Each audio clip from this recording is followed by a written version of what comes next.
Stephen A., what do you think was the bigger story? Was it Tyson Jones, or was it the fact that we saw Nate Robinson get KO'd? I think it was Nate Robinson getting put to sleep. And when I say sleep, I mean sleep. I'm talking about out, not moving, completely out cold. Max, I don't know if it was smelling salts or something that they used, but he was on that canvas, I counted, for at least 2 to 3 minutes. And when he sat up, they put the stool near him, and he couldn't even gather himself together to get up on the stool. This brother was put to sleep in a way that you only see that happen to people that take Ambien. It was that bad. And you know, I'm not going to be like other people in the NBA where you know, folks were joking around. I thought he was really, really hurt. I was scared for him when he didn't move, and he got KO'd like that. And you know, it was just something sad to see. Jake Paul clearly had more experience, clearly had more skill. He was the bigger, heavier fighter on top of that. Plus, he was the better boxer. And literally, Nate came in with his face, And so I thank God he's all right. And major props to him for, you know, joining the chat room. I heard he joined the chat room and was just taking the criticism like a man.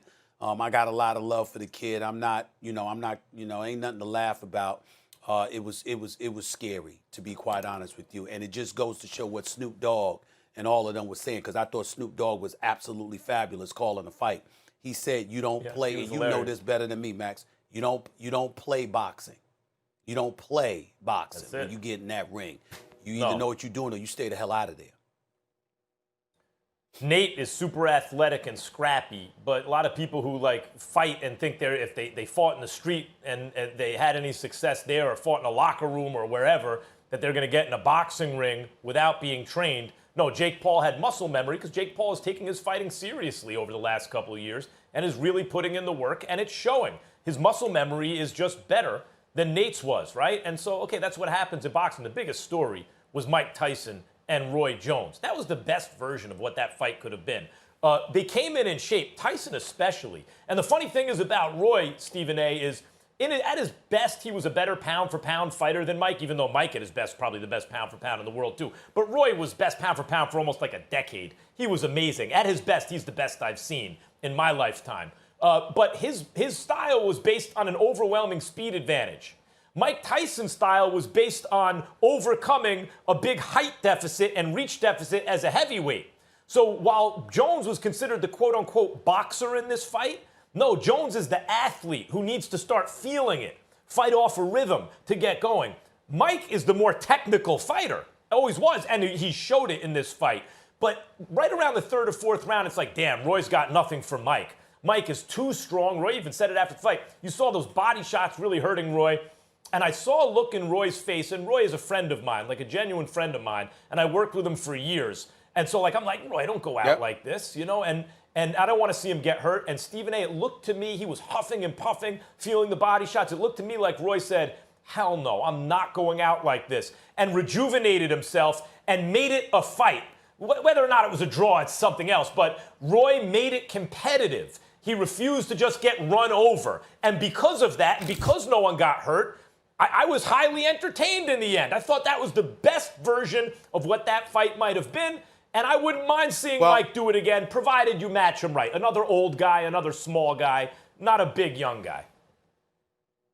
I was very relieved that Roy didn't get hurt, because it's not, you know, listen, Tyson obviously isn't what he's 54 years old. And you know what? It was good to see him in the shape that he was in.